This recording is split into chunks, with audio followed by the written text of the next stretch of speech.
Assalamualaikum warahmatullahi wabarakatuh. Apa kabar anak-anak Indonesia yang solih dan solihah? Kembali kita belajar dari rumah. Kali ini kita akan belajar bersama mata pelajaran Pendidikan Agama Islam dan Budi Pekerti untuk kelas 5 sekolah dasar. Namun sebelumnya, silakan bagi adik-adik sekalian yang belum subscribe, silakan tekan tombol subscribe dan jangan lupa untuk berkomentar dengan menulis nama kalian dan asal sekolah kalian.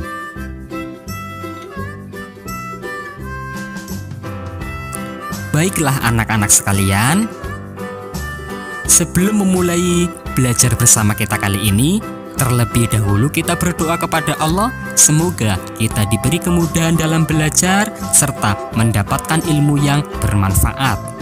Berdoa mulai.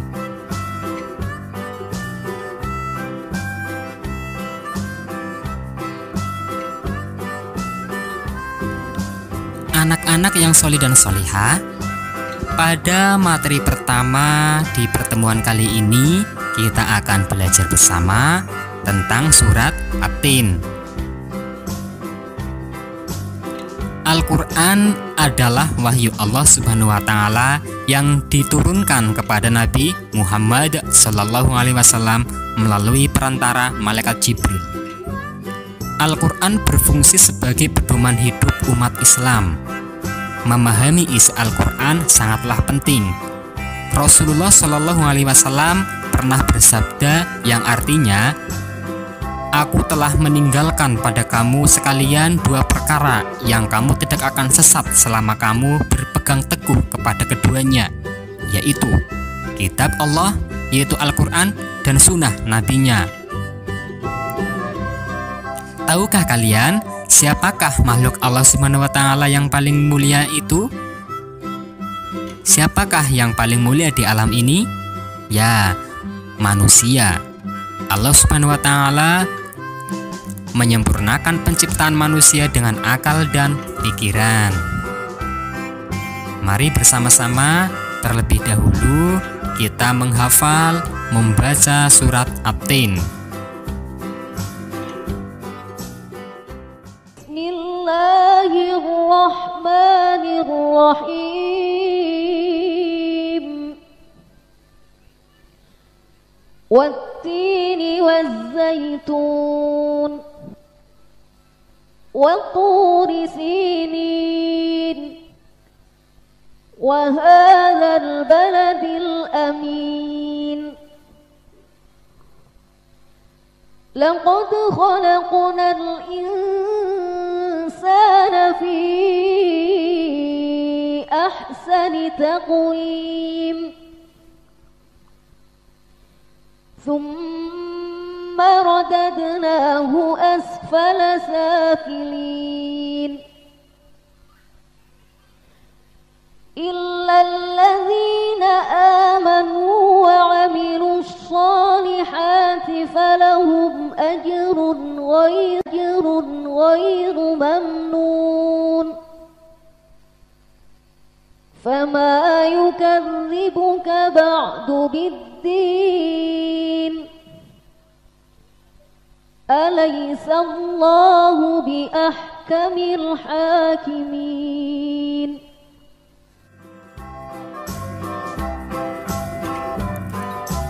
Makna kandungan surat At-Tin. Latar belakang turunnya surat At-Tin berkaitan dengan pertanyaan para sahabat tentang balasan amal orang yang sudah tua renta atau pikun. Diriwayatkan oleh Ibnu Jarir dari Al-Aufi yang bersumber pada Ibnu Abbas, surat At-Tin turun berkaitan dengan pertanyaan para sahabat tentang balasan amal orang yang sudah pikun. Di antara sahabat Rasulullah Shallallahu Alaihi Wasallam banyak orang tua. Mereka merasa takut tidak mendapatkan pahala atau tidak menjadi ahli surga jika mereka mengalami masa pikun. Mereka gelisah dan mempertanyakannya kepada Rasulullah Shallallahu Alaihi Wasallam. Melalui surat At-Tin ini, Allah Subhanahu wa Ta'ala menegaskan bahwa amalan orang yang beriman dan beramal saleh, pahalanya akan selalu mengalir terus-menerus meskipun orang tersebut mengalami masa pikun. Masa pikun adalah kondisi seseorang yang sudah tua dan memiliki pikiran yang tidak stabil. Sifat pikun biasanya ditandai dengan sering lupa. Misalnya dalam amal ibadah, orang pikun tersebut tidak ingat lagi waktu sholat atau puasa.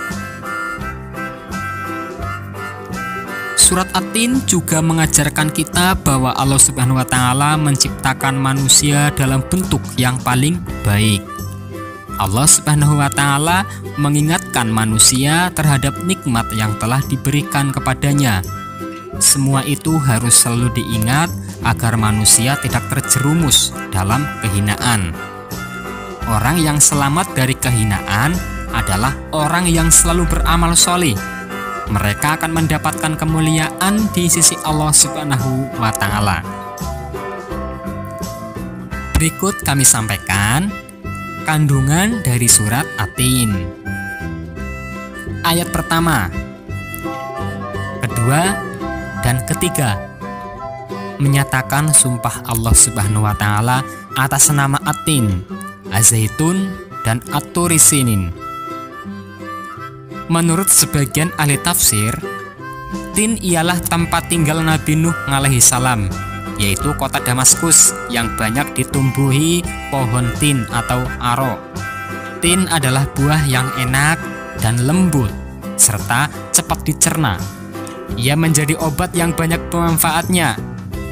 Sedangkan zaitun adalah Baitul Maqdis, tempat suci kedua umat Islam yang berlokasi di Yerusalem atau Palestina, yang ditumbuhi pohon zaitun.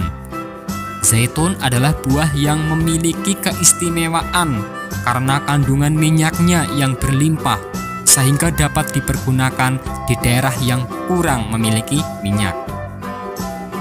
Adapun At-Turi Sinin artinya Bukit Sinai, tempat Nabi Musa alaihissalam menerima wahyu secara langsung dari Allah Subhanahu wa Ta'ala. Pada ayat ketiga, Allah Subhanahu wa Ta'ala bersumpah atas nama kota Mekah, yaitu daerah yang penuh berkah dan di dalamnya terdapat Baitullah atau Ka'bah. Ayat keempat menjelaskan bahwa Allah Subhanahu wa Ta'ala menciptakan manusia sebagai makhluk dengan bentuk paling sempurna dibandingkan dengan makhluk lain. Bentuk yang dimaksud bukan hanya bentuk fisik, melainkan juga sempurna dalam segala potensinya. Manusia tidak hanya diberi akal untuk berpikir, tetapi juga diberi potensi nafsu, sehingga manusia mampu berkreasi untuk memenuhi kebutuhan hidupnya. Bagi Allah Subhanahu wa Ta'ala, manusia sempurna adalah manusia untuk memenuhi kebutuhan hidupnya. Bagi Allah Subhanahu wa Ta'ala, manusia sempurna adalah manusia yang menggunakan seluruh potensinya untuk beribadah kepada Allah Subhanahu wa Ta'ala. Ayat kelima dan keenam menjelaskan bahwa Allah Subhanahu wa Ta'ala menerangkan sebagian manusia yang menyimpang dan tidak menggunakan potensinya untuk beribadah yang akan ditempatkan di dalam neraka. Sebagian lagi orang-orang yang beriman dan beramal soleh, mereka senantiasa mendapatkan pahala yang tidak terputus sampai meninggal dan menjadi ahli surga. Adapun ayat ke-7 dan ke-8 menjelaskan bahwa orang-orang yang tidak beriman atau tidak mau beramal soleh adalah orang-orang yang mendustakan Allah dan akan mendapat balasan kelak di akhirat. Padahal mereka sesungguhnya mengetahui akan mati dan menghadapi pengadilan Allah. Sesungguhnya Allah Subhanahu wa Ta'ala adalah Hakim yang Maha Adil. Kesimpulan dari kandungan surat At-Tin ini adalah: yang pertama, manusia adalah makhluk yang diciptakan Allah paling baik bentuk rohani dan jasmaninya. Allah Subhanahu wa Ta'ala akan menempatkan manusia ke tempat yang paling hina, yaitu neraka bagi orang-orang yang tidak mau beriman dan beramal soleh. Bagi orang yang beriman dan beramal soleh akan mendapatkan pahala dari Allah Subhanahu wa Ta'ala yang tidak putus. Kepastian adanya hari pembalasan sehingga wajib kita imani.